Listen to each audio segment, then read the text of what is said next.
Another edition of Wings Weekly starts now. Jay Klein Connect here, along with head coach Scott Langer. Coach, before we jump into the weekend of hockey, an announcement since we last talked that you're going to be on the bench at Top Prospects. Congratulations on having your team in that position to be able to coach. Obviously not your first time. You've been there several times.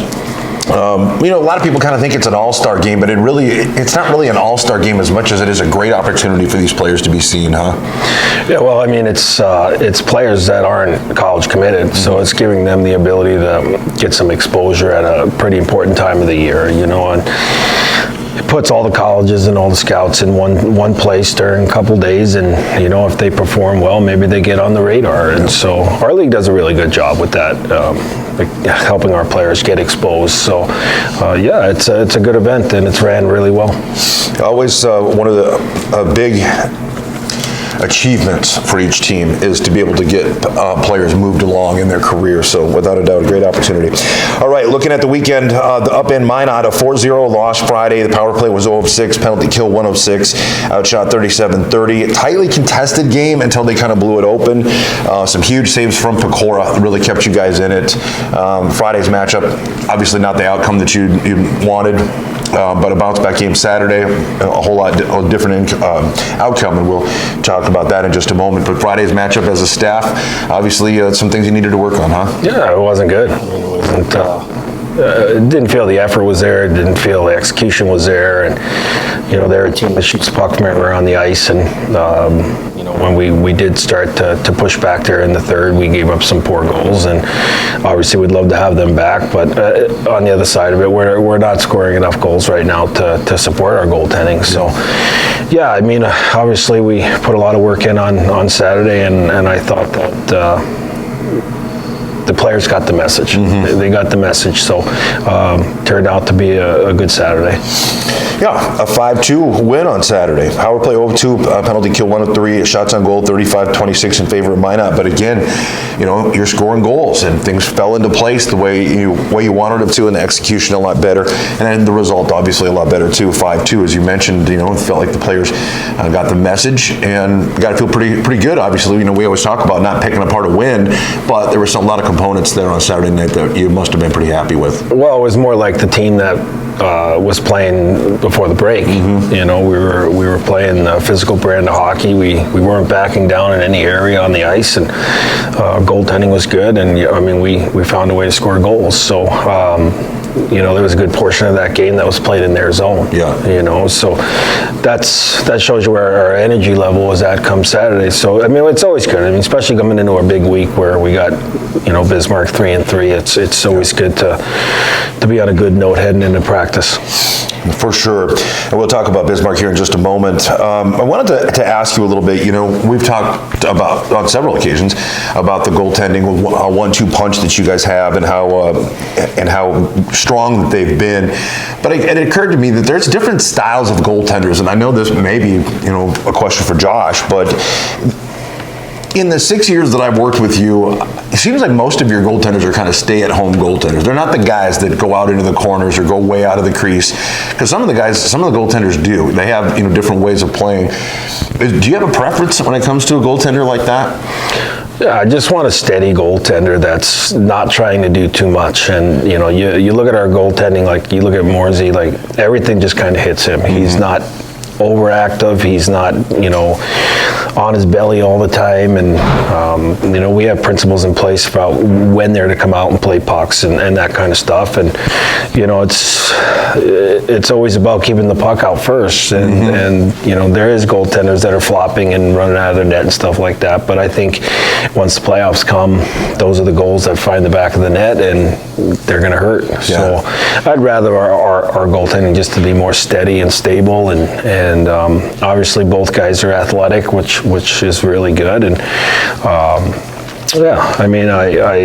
I think goaltenders that are big and sound and able to just eat pucks as opposed to making the big athletic save all the time, I think the odds are better that they're going to stop pucks. Makes sense. I mean, I can totally see that. I always think of the times where you can hear the crowd groan or something when somebody comes way out and they go to try to rim it around and it hits like a seam in the boards or something, and then they're nowhere near the crease, and you think, yeah, maybe you should stay between the pipes there. And it seems like your guys always usually do. Another question that again comes from a meme that I saw actually about how the crowd is always yelling shoot. And there was an NHL guy that was like, I always forget what to do with it. Thanks for telling us that. Is there ever a bad play? I know within reason. Is there ever a bad play to shoot the puck, to get the shot on goal? Well, I think it depends on where that shot's coming from. I mean, I think that if you're just putting 40-foot shots into a chest of a goaltender, that's just allowing confidence on the other side, and You're not really getting a whole lot done. But I think there's ways from some of those bad angles to create scoring chances, and obviously goaltenders never like pucks, hitting them in the pads or at the feet. So I think Minot's a shot volume team, and their thought process is the more you shoot, the more it's going to go in. I'd rather see more plays being made and get quality chances, because when you get quality chances versus just sending pucks in and letting them hit the goaltender, there's a lot of those shots, but they just go up on the board and everybody says, oh, you got outshot, when they're not chances. So I'd rather see grade A chances when it comes to shooting. Well, and that's one of the reasons I actually brought that up too, because shots on goal, 37-30, 35-26. Saturday is a 5-2 win for you, and I think that shots on goal. There's a reason this stat is kept, because if the likelihood of the puck going in the back of the net, if it's on goal, it increases to some degree. But like you said, sometimes that's a little deceiving, because it's about the quality of the scoring chance oftentimes.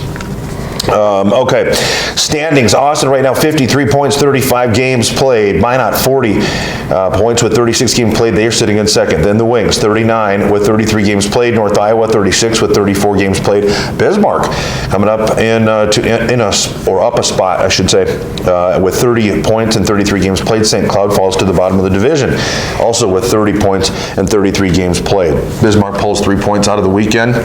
Out of the possible 4, they're feeling a little better about things as they start to, as I mentioned, work their way up the standings. You see them 3 games this coming week, Thursday here at the OD, and we'll talk about that in just a moment as well, but then Friday, Saturday, and then the following week again against Bismarck. I cannot ever remember a time where a team has played one another 5 times back to back to back to back. You haven't seen them since, I think it was mid-November. Up in Bismarck. What is Bismarck doing well? What do you have to do as a team? What are going to be some keys? Well, they've always had the ability to score. They've always had good goaltending. They're a structured hockey team, and Lane gets those guys to play really hard, especially in their own building. They're really good in their own building. It's not to say they're not a good road team, but they tend to really play well at home. But for us, we're just going to have to hopefully stay injury-free through the stretch, and it's a good opportunity for us to take some points, and we need them right now. But anytime you play Team 5 in a row, it's there's going to be a lot of chest work going on. But you hope that tempers don't get the best of people as well. And I don't know. It's just. They're a good rival of ours. It's going to be good hockey. That's despite where they are in the division, they had a great weekend this past weekend, and they're going to be full of confidence. So we're obviously going to get their best game. We always do. Without a doubt, looking forward to some great games. And again, folks get a chance to see them, the Bobcats, take on the Wings this Thursday at the ODI Center. We'll go over details on that here in just a little bit. Coach, I appreciate you taking some time, as always, getting a chance to pick your brain a little bit and kind of break things down from the game perspective, but also some other sides of the game that you guys, I always feel like you guys see things a little different than everybody else, so it's nice to hear. So appreciate you, as always, taking some time to come on the show. Thanks, Jay. All right, folks, we'll return with the second portion of Wings Weekly coming up after this.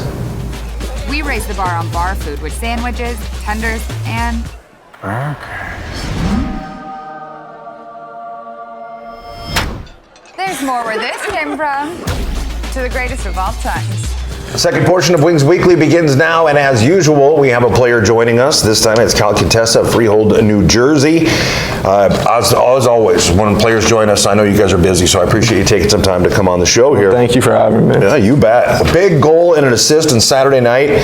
To get a lead after being shut out on Friday night, to get a lead and get your guys on the board and get the bench going, that had to really be a special feeling. Obviously, it's great whenever you score, but there's certain times it feels like where it was just like, man, that was a big one. And Saturdays seemed like that. Yeah, no, it was a really big goal to get the first goal of the game, since we went down the first game and then the last two games against Austin really didn't go our way. So getting that first goal was really a boost for us. Sure was. And, you know, Coach Langer and I on Wings Weekly, or even pre-game interviews and stuff, one of the things he's talked about is right now you guys are having some trouble scoring goals and relying heavily on goaltending. So, again, those goals, when they do start to come like they did on Saturday night, that makes it the weight off the shoulder, so to speak, maybe, you know what I mean, just as a group.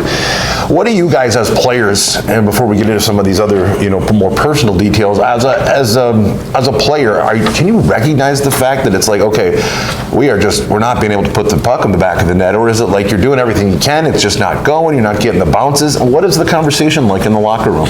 You know, for the last few games, you could really tell, like, in the locker room, like, we just weren't like ourselves on the ice, and we weren't playing how we did before break.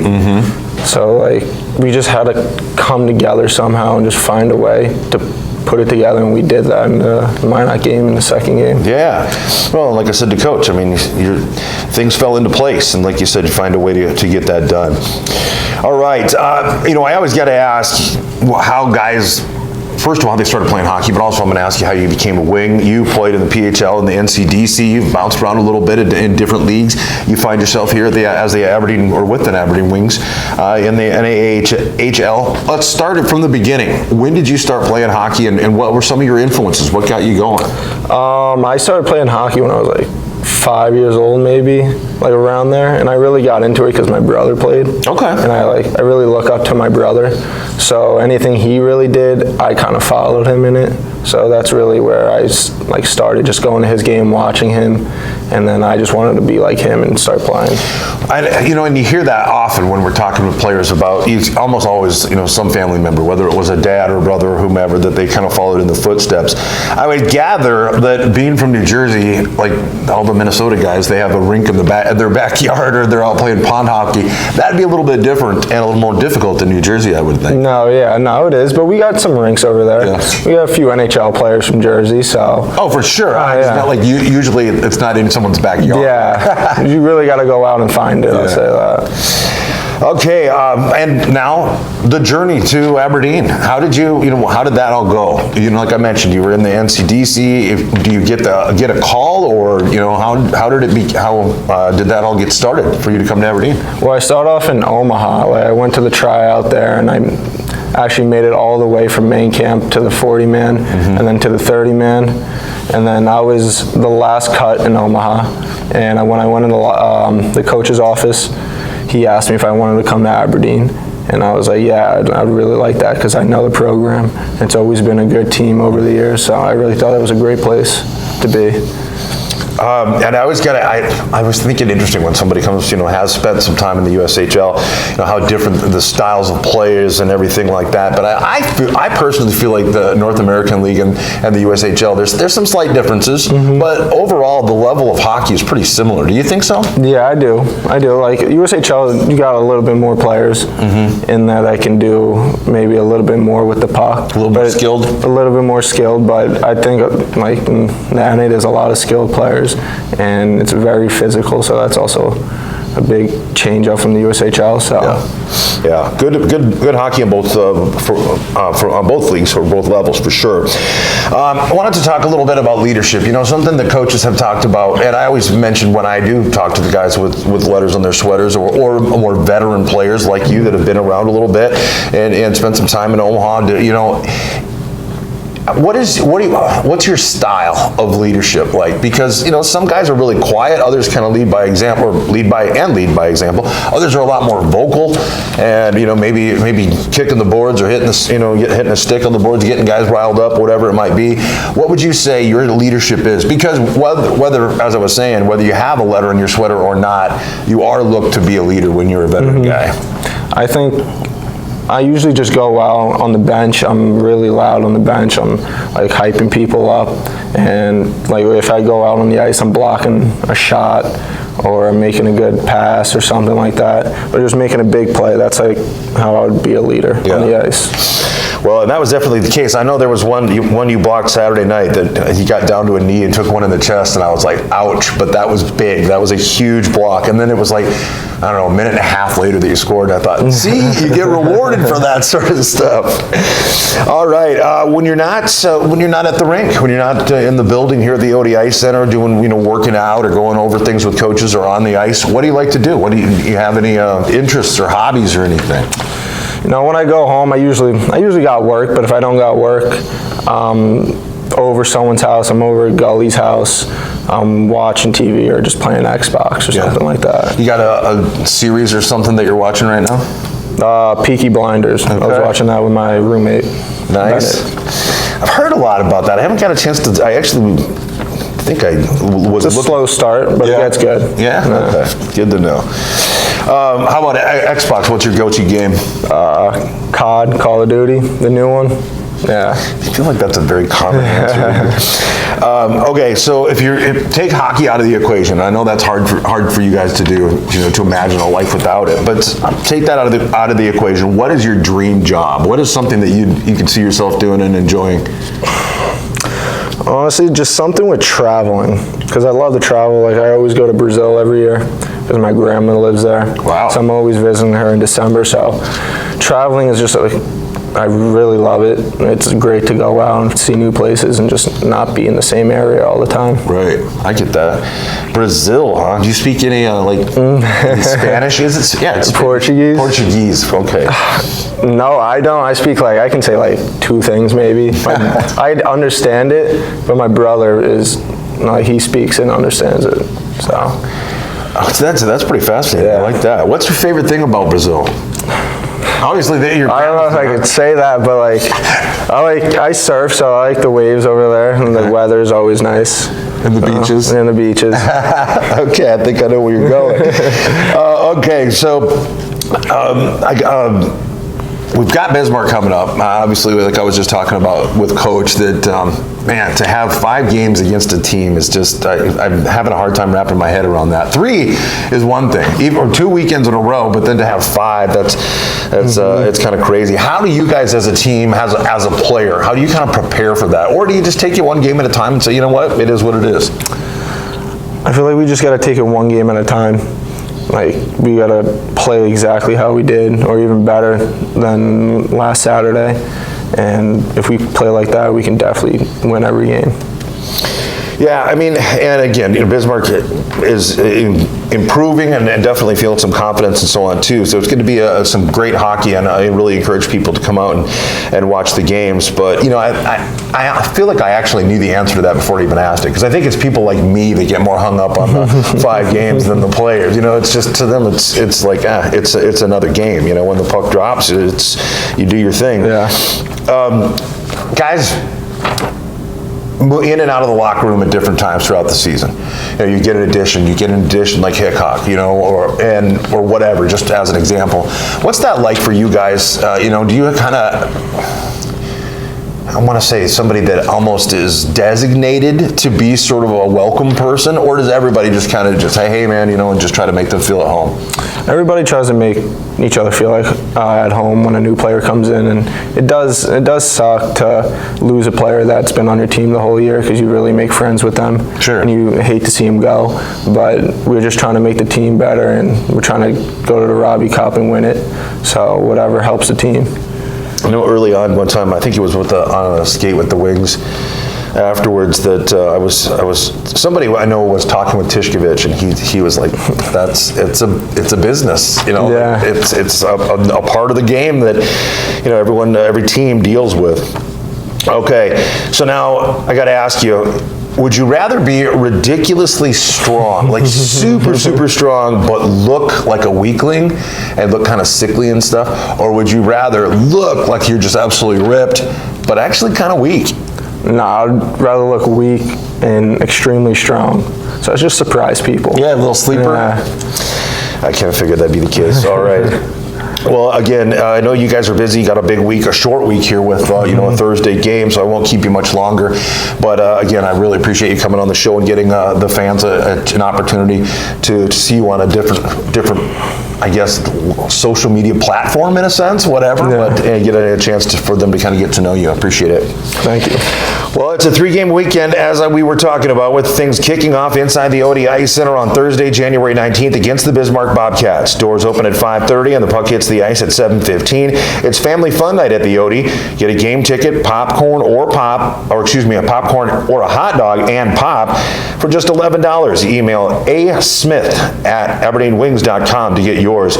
We also welcome Dakota Land Federal Credit Union as the game's corporate sponsor. They've got ice scrapers for the first 100 people through the door, and a winger will be tossing out stadium blankets during the game.